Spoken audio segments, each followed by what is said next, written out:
Early photography was slow.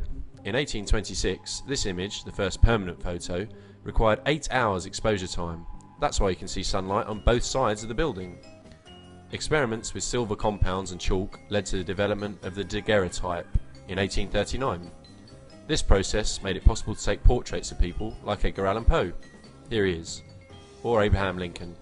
Photos that wouldn't fade. Good if you want to remember what they looked like.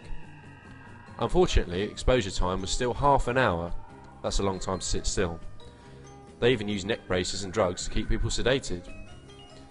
The second half of the 19th century saw advancements that allowed people to reproduce photos, so you could start sharing them around, and the exposure time got shorter and shorter, meaning less sitting around. Photographers still had to prepare and develop their glass plates on the spot though, usually in a mobile darkroom.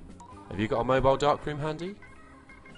In the 1880s, George Eastman, founder of Eastman Kodak, again revolutionised photography, developing the technology of film to replace photographic plates.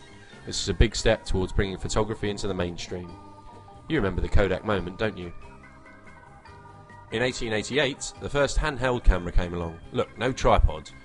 Photographers went crazy, shooting up, down, sideways, every way.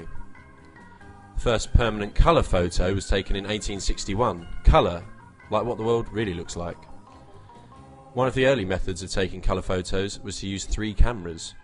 Each camera would have a colour filter in front of the lens. That's some photo shoot. Then the 1920s saw the invention of the first flash bulbs, meaning you could safely photograph in the dark. Before that, you had to use explosive magnesium powder and potassium chlorate, which would ignite with very little persuasion. Risky. The 20th century saw photography get faster, cheaper and more widely available. We had compact throwaway cameras, Polaroids, and suddenly the revolution that was digital photography. No more relying on others to process our images for you, and no worrying about the cost of each and every shot. Newspapers and magazines quickly turned to colour digital photography, opening our eyes to more and more previously unseen, undocumented people and places at lightning speed. We even photographed the moon. So where is photography now? Through the course of the 1990s, we witnessed the next step in photography's evolution. The camera was put on the mobile phone. We wake up with our phone, we wake up with our camera. Photography became free, fast, ever-present, and, by virtue of being on a mobile communications device, easy to share.